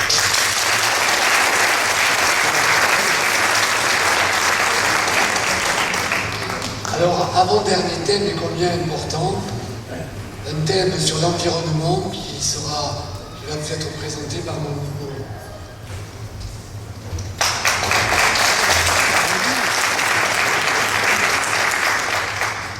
Mesdames et messieurs, bonsoir. Nous allons entamer le thème de l'environnement, qui est de nos jours non une utopie, mais une réelle préoccupation pour nous, mais surtout pour les générations à venir. Jouer un rôle dans l'environnement de nos jours est simple par des petits gestes du quotidien. Inutile de vous rappeler que nous sommes la seule espèce sur Terre à être capable de s'autodétruire. Et il n'est pas lieu de s'en réjouir. Nous devons nous réveiller et regarder désormais notre planète comme l'écosystème fragile à respecter et à protéger. C'est pourquoi nous avons étudié et mis en place un plan écologique et environnemental face à l'urgence climatique. Ce mandat sera plus que jamais celui de la transition écologique. Nous devrons agir concrètement sur de nombreux champs. La pollution, qu'elle soit visuelle ou atmosphérique, l'alimentation durable, les énergies, les déchets, les transports et d'autres bien encore. L'environnement est un vaste sujet et devient une réelle préoccupation à prendre en compte dans la gérance de notre commune. Ce n'est pas un effet de mode, mais une nécessité absolue. Chacun de nous, et à notre niveau, devons agir pour mieux préserver cet environnement, et plus spécifiquement le village où nous vivons. L'immobilisme n'a jamais été un facteur de progression, ni d'évolution. Aussi, il est de notre devoir, et principalement celui de l'équipe en place, d'instaurer diverses actions dans ce sens, et notamment en ce qui concerne la santé et l'environnement. Soucieux de la santé de nos enfants, de vos enfants, et des résidents de la maison de retraite, nous introduirons en participation avec la communauté des communes, dans leurs menus respectifs, des produits issus de l'agriculture biologique, et ainsi pourvoir un circuit court. Nous favoriserons l'utilisation de produits respectueux de l'environnement, c'est-à-dire zéro produit phytosanitaire, notamment près des habitations, permettant ainsi la préservation de la santé des habitants, ainsi que les terres agricoles et la qualité des nappes souterraines.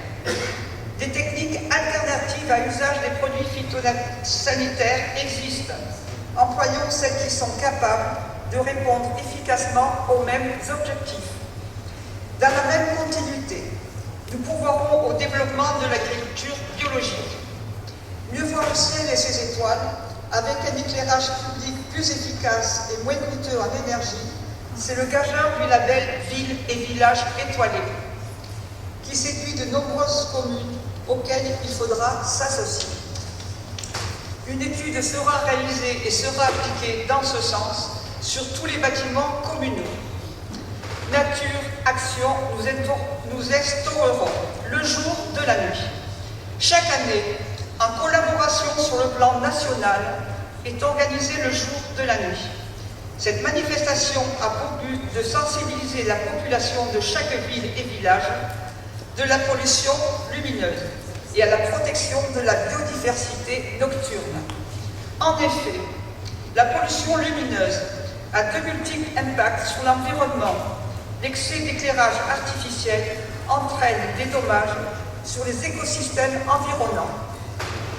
La faune, mais aussi la flore, se voit impactée par le suréclairage de nos villes et villages. Il est donc important d'apprendre à réduire nos consommations en matière d'éclairage nocturne. Notre participation peut se faire de diverses manières. Balade nocturne, observation des étoiles, extinction des lumières pendant un certain temps. Cela permettra à chacun d'entre nous, et notamment aux enfants, de redécouvrir un ciel étoilé. Les dates ne sont pas encore fixées pour le moment et nous pourrons déterminer ensemble un programme autour d'une réunion où divers thèmes seront proposés. La journée de l'arbre. À la Sainte-Catherine, tout bois prend racine. Tout le monde connaît ce célèbre dicton. Profitons de cette journée pour organiser le dernier dimanche du mois de novembre, la journée de l'arbre, qui consiste ce jour à planter un nouvel arbre, et ainsi de suite chaque année. Une fois encore, une occasion de se réunir et d'y faire participer nos enfants. Nous devons également préserver les richesses naturelles et favoriser la biodiversité en végétalisant notre village. Et comme l'ont fait d'autres communes, l'installation de ruches permettant ainsi la pollinisation par les abeilles. Il sera de notre devoir de sensibiliser, éduquer et informer la population sur le réseau écologique. De ce fait, il sera mis en place un comptoir d'information. Bien d'autres actions évidemment sont prévues, mais je ne peux les citer toutes aujourd'hui et je m'en excuse. Et je terminerai par ces mots du philosophe Pierre Rabhi: pour que les arbres et les plantes s'épanouissent, pour que les animaux qui s'en nourrissent prospèrent, pour que les hommes vivent, et il faut que la terre soit honorée. Donc, à nous de faire le nécessaire pour que cette citation devienne un jour prochain une réalité. Merci de votre écoute et bonne journée.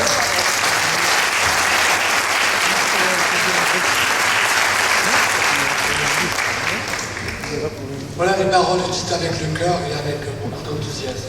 Merci beaucoup.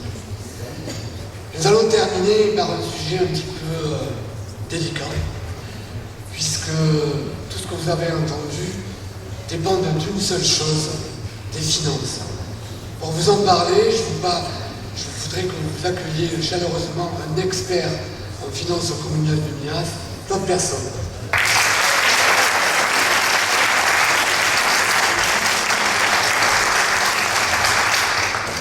Bonsoir mesdames, bonsoir messieurs, je pense que le terme d'expert est quand même un petit peu abusé.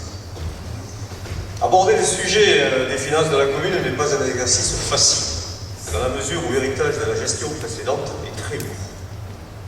Puisqu'au début 2019, la dette de la commune s'élève à 11,4 millions d'euros et celle de la régie des eaux à 2,7 millions d'euros, soit un total pour la commune de 14,1 millions d'euros. Cependant, pour éviter toute polémique sur le sujet, il ne nous appartient pas de juger le bien fondé ou pas des investissements qui ont été réalisés. Nous ne pouvons que constater que l'étude du financement de cette opération n'a pas été menée à terme. Face à de telles situations, les marges de manœuvre sont très limitées. Mais avec objectivité, nous allons explorer les différentes pistes qui pourraient nous permettre non seulement de garder un budget équilibré, mais aussi de pouvoir réaliser nos projets. Vous avez entendu, ils sont très nombreux. N'ayant pas à ce jour la capacité de nous engager sur des réformes profondes dans la mesure où nous ne sommes pas aux commandes, Les idées développées dans notre programme seront mises en œuvre le plus rapidement possible. Avant de développer notre stratégie financière, il est important de rappeler quelques points, sans vouloir vous inonder de chiffres. Tout d'abord, le contexte miassois, contexte très particulier. La population de Mias a atteint 4 298 habitants au 1er janvier 2019. Le taux d'activité des 15-64 ans est de 71%. Le taux de chômage approche 22%, alors qu'il n'est que de 17% dans le département, qui lui est déjà dans les bas du tableau. Le nombre de foyers fiscaux est de 1662, dont 30% de retraités. La proportion des foyers fiscaux imposables est de 30%, alors qu'au niveau national, il est de 42%. Notre commune dispose donc de ce que l'on appelle un faible potentiel fiscal.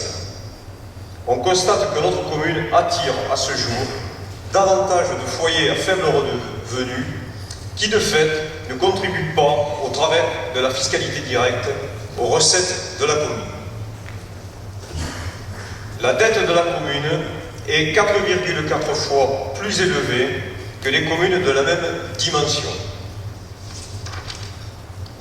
La dette par habitant s'élève en fin 2018 à 2 674 €, alors qu'elle n'est, pour les communes de la même dimension, que de 762 €. Quelques données financières, très légères, rassurez-vous. Les données consolidées des communes qui sont disponibles sur le site officiel du gouvernement, alors notez-le bien si vous voulez aller voir, ça s'appelle les comptes des collectivités. On vous donne toutes les informations sur les communes et notamment sur notre commune. Ces chiffres font apparaître que nous manquons de moyens financiers.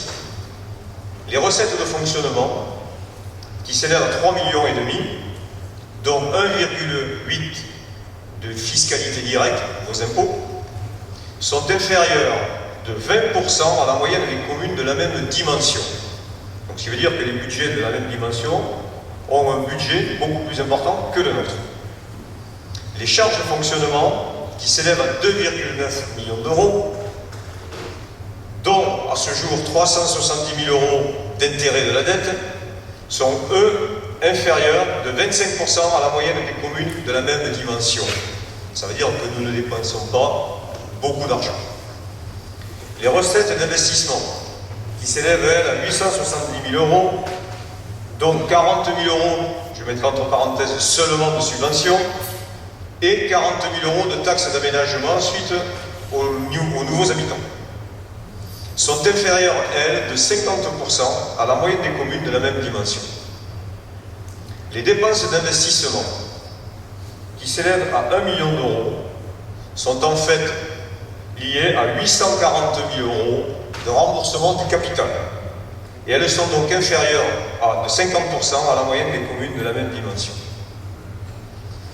Ces chiffres montrent donc la fragilité de nos finances par manque de recettes. Notre charge financière due au remboursement de la dette, annuité égale 1,1 million, intérêt plus capital, vient de plus accentuer ce phénomène. Nous dépensons très peu au détriment du maintien en état du patrimoine, vous devez vous en rendre compte.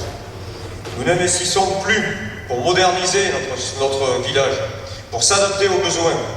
Maisons de santé, groupes scolaires, voiries, réseaux, éclairage public, et la liste est longue.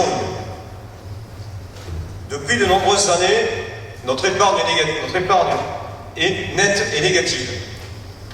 Ce qui veut dire en fait que nous n'avons aucune capacité d'autofinancement.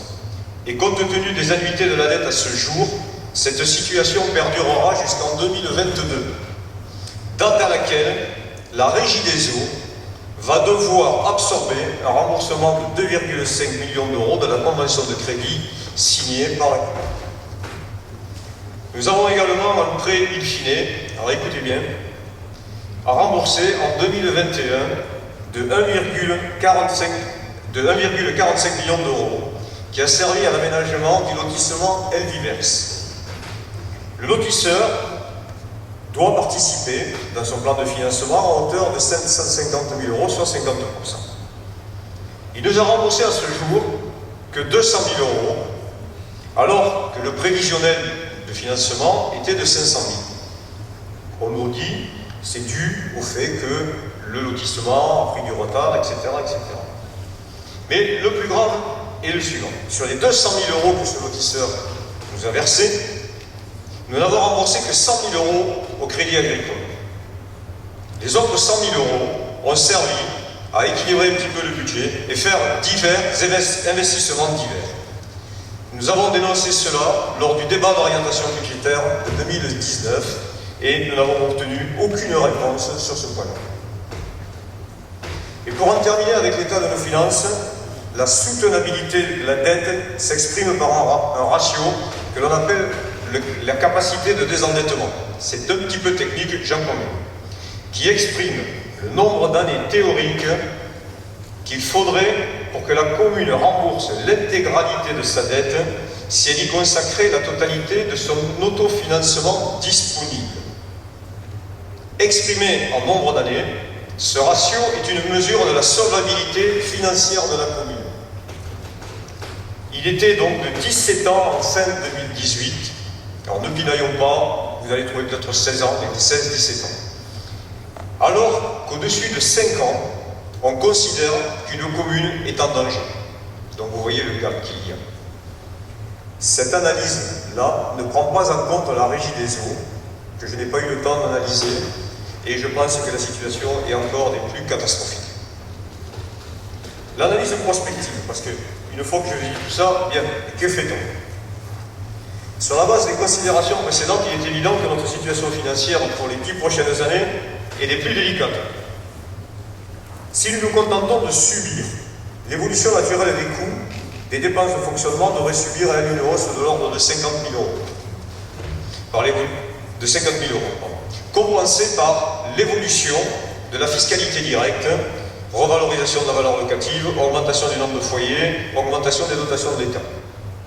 C'est ce que l'on qualifie un scénario mou, largement appliqué lors du dernier mandat, au cours duquel il y a eu 4 augmentations presque successives des taux d'imposition pour venir combler à hauteur de 20, 30 ou 40 000 € le budget pour l'équilibrer.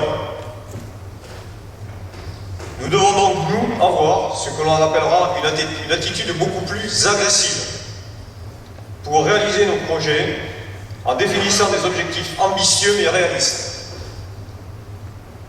Comment gérer cette situation et réaliser nos projets sans mettre en danger l'équilibre financier de la commune? Pour cela, nous avons exploré plusieurs axes de travail. Tout d'abord, nous lancerons immédiatement un audit financier de la commune, y compris la régie des eaux, et sans oublier le CCAS, dont la gestion comptable est complètement opaque. Cet audit sera réalisé par une société privée qui, lors d'une séance publique, nous communiquera ses conclusions. Nous lancerons également un audit énergétique de nos bâtiments pour cibler les actions à mener rapidement pour diminuer notre facture énergétique. Nous créerons une commission finance inexistante aujourd'hui, en charge de suivre l'évolution de nos finances et d'analyser la faisabilité de nos projets. Financement, ressources, plan d'amortissement. Nous mettrons en place une vraie politique achat pour optimiser et encadrer nos dépenses courantes. Nous mettrons en place un plan de maîtrise des dépenses de personnel qui ont augmenté de plus de 15% lors du dernier mandat, absorbant ainsi la quasi-totalité de la hausse de la fiscalité directe. Nous ferons appel à un conseiller financier pour restructurer notre dette et nous lancerons un appel d'offres pour rebâtir notre plan d'amortissement comptable compatible avec nos projets. Pour financer nos projets, également, nous explorerons toutes les sources de financement externes possibles. Nous identifierons également les cessions immobilières envisageables. Nous étudierons le développement économique et touristique porteur de revenus pour la commune. Et pour démontrer notre volonté de maîtrise de nos dépenses, les futurs élus de notre liste ont déjà validé la diminution de l'enveloppe de leurs indemnités de 10%. J'espère vous avoir fourni quelques éclaircissements sur la situation financière de notre commune et surtout vous avoir rassuré sur notre capacité à maîtriser l'avenir de nos finances et nous nous engageons à vous communiquer de façon régulière un bilan de nos actions. Je suis naturellement prêt à vous fournir toutes les explications sur les finances de la commune, dans la mesure où depuis mon élection au sein du conseil municipal en 2014, je me suis particulièrement attaché à analyser les bilans financiers depuis 2008, à lire entre les lignes complexes de la structure budgétaire et également d'analyser les factures. N'hésitez pas à préparer vos questions. Je vous remercie de votre attention.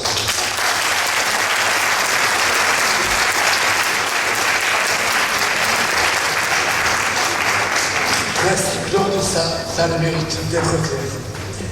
Chers amis, en conclusion, malgré un tableau de noir des finances, et après toutes les propositions que vous avez pu entendre, je refuse de croire que le déclin de Mias est inéluctable. Je sais que l'heure du réveil a sonné. Mias doit se préparer à de nouvelles ambitions, à retrouver son rayonnement. Je souhaite que nous tous, Miassoises et Miassois, soyons les bâtisseurs visionnaires d'un avenir partagé pour Mias. Quelles que soient nos différences, nous aimons notre vie. Et de ces différences, nous devons en faire notre force pour la rendre forte à nouveau. Mias doit reprendre son souffle et s'investir dans les challenges de demain, qu'ils soient liés à la transition écologique ou au développement économique. Notre ville doit se reconstruire autour de vrais projets. Et en premier lieu, comme nous vous l'avons répété, il y a une urgence évidente de se battre pour notre santé en travaillant à la création d'un pôle de santé pluriprofessionnel. Et ce sont d'autres projets tout aussi centraux qu'il nous faut considérer pour le bien vivre et le mieux vivre de nos concitoyennes et concitoyens de Mias. La sécurité, le social, l'emploi de proximité, le développement économique, l'environnement, la culture, l'habitat et l'urbanisme sont des sujets que nous ne pouvons ignorer. Et moins encore, notre jeunesse miassoise qui représente notre avenir et celui de notre vie. Vous l'avez entendu, mon équipe et moi-même avons cette ambition de développer Mias et ses activités pour que ces mêmes générations futures puissent retrouver ce même amour de leur vie que celui qui a enraciné notre cœur ici. Nous sommes convaincus qu'il est temps de remettre l'humain au cœur de nos actions, de nos décisions et de nos réflexions. Nous sommes de fervents partisans de la participation citoyenne de tous les administrés volontaires. Car agir ici et maintenant, c'est promouvoir notre identité, notre culture. C'est également privilégier le développement durable et dynamiser les circuits courts, comme Monique vous en a parlé, pour et avec nos producteurs, les principaux acteurs locaux, afin de redorer l'économie locale et la vitalité de nos territoires ruraux, de notre beau pays catalan. C'est aussi protéger les biens et les personnes, ainsi que redonner le désir de bien vivre ensemble à nos citoyens, pour que l'on se retrouve dans la joie. C'est redonner le sourire aux habitants, en n'oubliant pas d'accompagner et de soutenir nos jeunes comme nos aînés. Nous vous donnons rendez-vous, si nous sommes élus, en début d'été, 100 jours après notre élection, pour faire un bilan complet de nos premières actions et de la situation réelle financière de notre vie. Grâce à vous, nous deviendrons un véritable espoir pour Mias. Ensemble, soudés, redonnons-lui son éclat. Je vous le répète, pour que vive Mias, dès le premier tour, le 15 mars, le vrai changement, c'est voter pour la liste Mias 2020, un avenir partagé. Merci à toutes et à tous pour votre attention.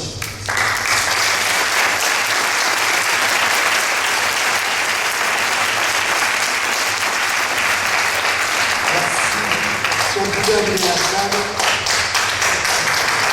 Merci beaucoup, applaudissements pour l'équipe de Jacques Garceau et les dames et les hommes de qualité qui la composent. L'équipe de MIAS, un avenir partagé. Mesdames et messieurs, nous allons vous proposer, sous ton contrôle, mon cher Jacques, et vient de partir sur des questions-réponses. Et puis, à cœur ouvert, l'équipe pourra vous répondre. Je me permettrai d'être le modérateur avec votre autorisation ce soir. Alors, bien évidemment, c'est toujours le premier qui est compliqué. Qui va lever la main le premier? Sans filer, on y va? On y va. Qu'est-ce qui souhaiterait poser une question? Oui, allez, allons-y. Donc, nous allons essayer de prendre 3 questions et les réponses aux 3 questions. N'hésitez pas, où ça? Là-bas. Très bien. Bonsoir. Oui, donc c'est une question sur les finances. Je voulais juste savoir, quand vous parlez de financement externe, à quoi vous pensez? Non, Claude va vous répondre. Bon, écoutez, c'est très simple. Il existe un certain nombre de subventions et je ne suis pas sûr qu'à ce jour, la municipalité en place ait fait le nécessaire pour aller chercher tous les financements possibles. Il existe aujourd'hui des subventions effectivement départementales, régionales, il existe des départements d'État, il existe les fonds européens. En fait, il y a toute une source de financement. Il y a également l'ADEME pour les économies d'énergie, il y a les agences de l'eau. En fait, il existe tout un tas de possibilités de subventions. Donc nous avons des experts dans notre équipe qui connaissent parfaitement ce sujet et nous serons à même sur chaque projet d'apporter des réponses en termes de subventions de manière à limiter notre engagement financier. Merci. Les fondations peuvent aussi intervenir, notamment pour la réhabilitation du patrimoine. 30 ans. Est-ce qu'il y a d'autres questions? Alors, on va vous préparer un petit apéritif. Là-bas? Question là-bas. Le deuxième là-bas? Sur ta gauche. Ah, voilà. Très bien. Oui, je nomme.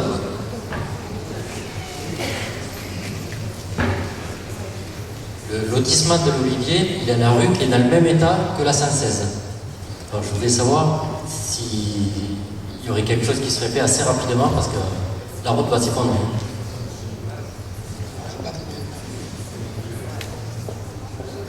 Sur le lotissement, l'Osbibé, c'est ça? Non, l'Olivier. L'Olivier, d'accord.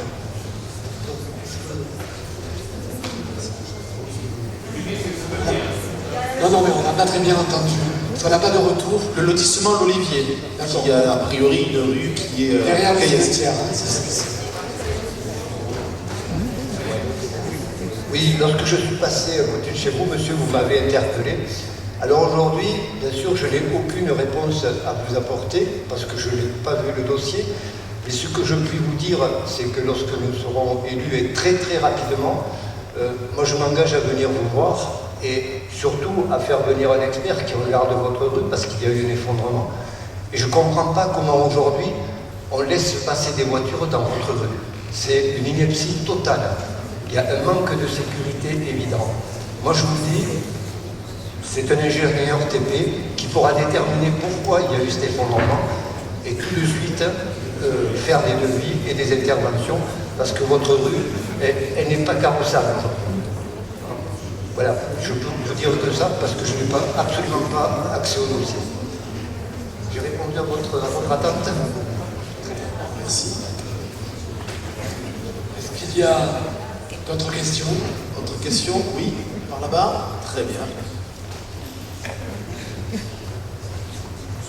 Mademoiselle.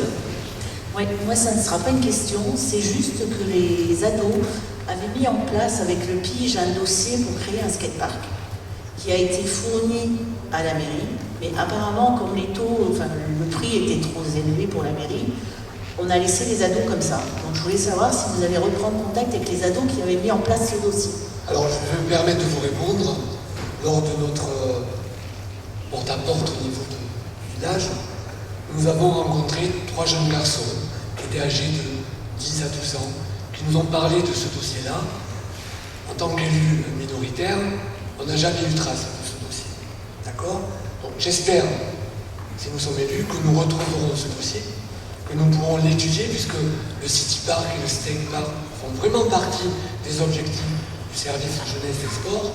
Et je souhaite, je m'engage particulièrement en tant que futur maire, à rendre réalisable ce projet. Et ce projet, ce n'est pas des adultes, des élus. Ce sera un conseil d'enfants qui va nous dire ce qu'ils veulent. Et en fonction de ce qu'ils veulent, le dossier existant déjà, on va essayer de l'adapter en fonction des finances disponibles. Alors je ne dis pas qu'on va faire un City Park énorme dès le départ, mais on va, avec le service financier et Claude Personne en particulier, pouvoir le rendre ce projet pluriannuel, c'est-à-dire sur 3 ans, 4 ans, plus ou moins, pouvoir déjà commencer à mettre la première pierre. Mais il est important pour moi et pour nous. J'ai rencontré ces 4 gamins qui m'ont poursuivi. J'ai mon fils qui en a parlé avec M. Persson quand il est passé, et c'est vrai que les ados ont été un peu... Enfin, ils se sont dit, on ne nous écoute pas, quoi. Voilà. Je crois qu'on se doit de les écouter. Alors, il est dans les projets de mettre en place un conseil des jeunes, et pas un conseil des enfants. C'est un petit peu différent. Les enfants, c'est des, si je ne me trompe pas, des enfants du primaire. On voudrait élargir ça jusqu'aux enfants du collège. C'est-à-dire leur demander ce dont ils ont envie pour mieux vivre à Milas et pas faire à leurs parents 20, 30 km, parce que c'est ce qu'ils font aujourd'hui, pour aller faire du skate ou du MBK. Enfin, Guy, là, on en parlerait beaucoup mieux que moi. Donc, on a vraiment cette volonté, et Guy a posé ses conditions là-dessus, puisque, je peux vous l'annoncer d'ores et déjà, il sera responsable de la jeunesse et des sports, et de l'éducation évidemment. Ça fait partie d'un des projets, des 4 projets prioritaires. Donc, comme je vous le dis, on ne peut pas aujourd'hui promettre tout, mais au moins écouter. Je trouve dommage quand il y a des jeunes qui font des projets, que l'on ne puisse pas en discuter déjà au sein du conseil municipal avec toutes les tendances confondues. Il est dommage que l'on découvre que des enfants, je dis bien des enfants, aient déposé une demande et un dossier, et excusez-moi, que ce dossier ait été mis dans un tiroir, dans un placard. Alors je peux comprendre, il n'y a pas le budget, mais quand il n'y a pas de budget, il faut expliquer. Et surtout, il faut expliquer à nos enfants pourquoi on ne peut pas le faire. Parce qu'ils sont aussi aptes que les adultes à comprendre et à prendre patience. J'espère que j'ai répondu à votre question. Je vous remercie de m'avoir écouté. Une autre question peut-être? Oui. Monsieur. Oui, bonsoir. Moi, je voudrais parler pour le commerce. Dans le village, vous parliez de recréer des commerces, ce qui serait très bien, parce que malheureusement, les commerces ferment et à la place, on fait des appartements. Et ça, je pense qu'on devrait faire, pas une loi ou un arrêté municipal, mais qu'on ne devrait pas fermer un commerce et faire un appartement dedans. Ça devrait rester un commerce et savoir s'il y a des lois qui existent pour ça, parce que c'est... Voilà. Alors, tu as raison. Il est dommage qu'en plein cœur de ville, il y ait entre 2 commerces un appartement. Et il se peut qu'il y en ait d'autres. Donc dans la mesure de nos possibilités et des moyens, parce que lorsqu'un propriétaire vend une maison, on ne peut, hélas, pas faire grand-chose. Nous avons ici des agences immobilières qui sont capables, je pense, de nous conseiller et savoir ce que l'on peut faire. Si l'on peut préempter cette habitation, nous le ferons. Préempter, ça veut dire quoi? Ça ne veut pas dire interdire la vente, mais orienter la vente. Il me paraît inconcevable qu'un commerce qui ferme ait le droit de construire, je dis bien en rez-de-chaussée, un appartement. En étage, c'est un autre sujet. Mais en rez-de-chaussée, ça me paraît inconcevable. Alors, comme on vous l'a dit, Olivier, on va essayer de permettre au nouveau commerce de se développer, de s'installer. Donc, il faut qu'on regroupe les agents immobiliers, les compétences immobilières, qui nous aiguillent dans ces choix-là et qui nous disent ce que l'on peut réellement faire. Il ne faut pas faire de la spéculation, il faut orienter le centre-ville vers du commerce. Moi, quand je constate à la place de la République, aujourd'hui, voyez la place de la République, aujourd'hui, il n'y a plus de commerce. Depuis que M. Pouliot a fermé, il n'y a plus rien. Cette place, je vais vous l'annoncer, on n'en a pas parlé, on souhaiterait en faire ce qu'on appelle une place lente, c'est-à-dire une vraie place avec de vrais commerces autour. Pour cela, il faut que l'on puisse convaincre et contacter les propriétaires pour leur dire qu'il faut donner une chance au commerce. Il faut que la municipalité puisse se porter éventuellement caution sur le rachat d'un fonds de commerce s'il y a lieu. Parce qu'aujourd'hui, je vois un agent immobilier qui n'est pas loin de toi, ces fonds de commerce n'ont plus aucune valeur, ou pratiquement plus. Donc c'est aussi à la municipalité à convaincre en disant il faut que vous nous aidiez, vos propriétaires, à relouer ces espaces à des prix intéressants pour le commerce. Le souci, c'est que quand on change un statut de commerce en résidence principale, on ne peut pas revenir en commerce en fait. Donc ce qui est déjà passé en commerce, enfin en habitation, on ne peut pas essayer de réverser. Ce qui est déjà fait, malheureusement, on ne peut pas le faire. Non, bien sûr, tu as raison. Il faudrait éviter que les autres deviennent. À ce moment-là, moi je suis un magasin. Enfin... À ce moment, les magasins qui sont aujourd'hui fermés, il y en a quelques-uns, tu le sais mieux que moi, il faut qu'on ait un œil dessus, un regard dessus. Et il faut qu'on s'appuie sur des professionnels. Parce qu'une municipalité, des élus, n'ont pas toutes les compétences. Si on s'appuie sur des professionnels, sur des commerçants, qui ont certainement des idées de commerce à développer, qui ont peut-être envie de s'étendre, de s'agrandir, ou de créer un deuxième commerce, il faut qu'on puisse les aider à trouver des fonds européens, ça existe, des aides auprès de la chambre de commerce, ça existe. Il faut qu'on puisse, on parlait tout à l'heure d'un guichet unique. Il faut que ce guichet unique soit construit avec les professionnels qui vont aider les personnes ambitieuses, parce qu'aujourd'hui, créer un commerce, c'est quand même un challenge, et à Mias encore plus, il n'y a pas qu'à Mias, partout. Il faut qu'on puisse les aider et moralement, et qu'on montre que la municipalité est prête à faire quelque chose. Alors, dans quelle mesure il faut qu'on l'étudie avec d'éventuels nouveaux entrepreneurs, quels qu'ils soient, en disant voilà ce qu'on peut apporter, appuyons-nous sur des professionnels, qu'ils soient du bâtiment, parce qu'il y a peut-être des restaurations, qu'ils soient de l'immobilier, qu'ils soient juristes, qu'ils soient notaires. Il faut qu'on puisse faire un guichet unique qui nous permette de regrouper tout ça.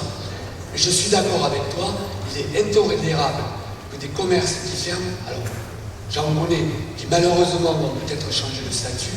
J'espère que nous arriverons à temps pour stopper, du moins ralentir ce processus.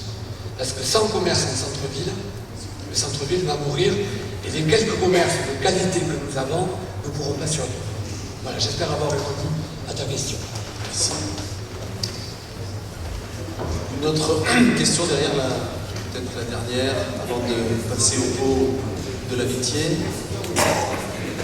Alors on va prendre une dernière question, avant de vous inviter à boire un verre. Sébastien Badi, pour ceux qui ne me connaissent pas, du coup je suis artisan, commerçant et impliqué dans l'associatif localement. Je voulais juste, j'ai trop de questions,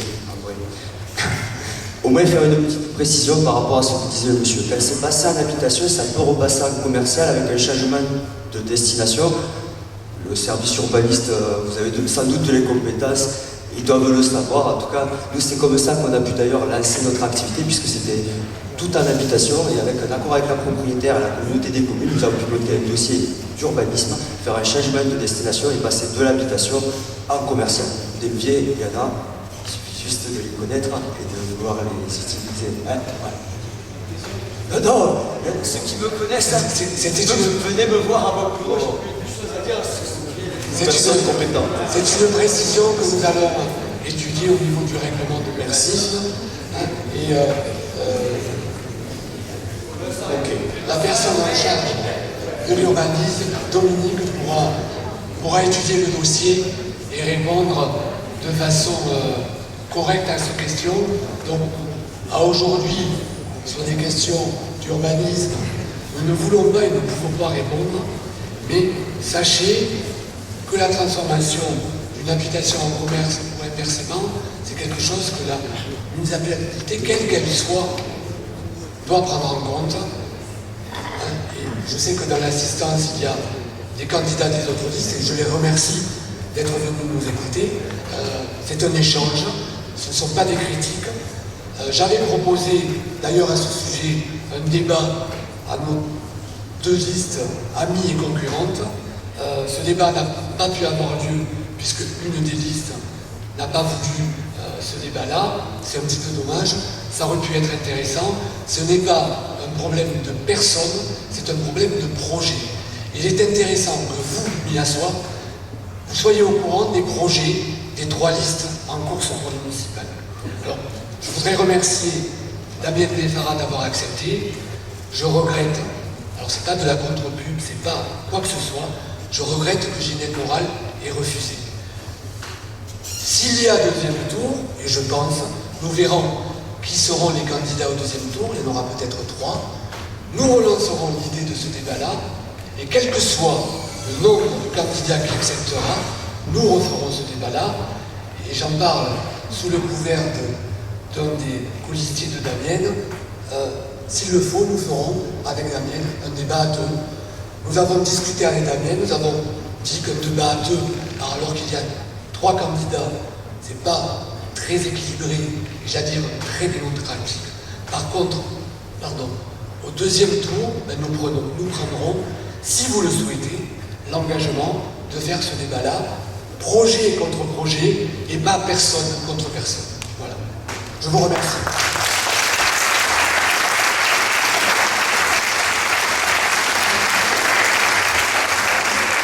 Alors, je pense que pour de toi, vous avez peut-être un peu la gorge sèche, vous avez mal à la tête. On n'a pas prévu de Doliprane, mais on a prévu un petit apéritif, enfin un apéritif.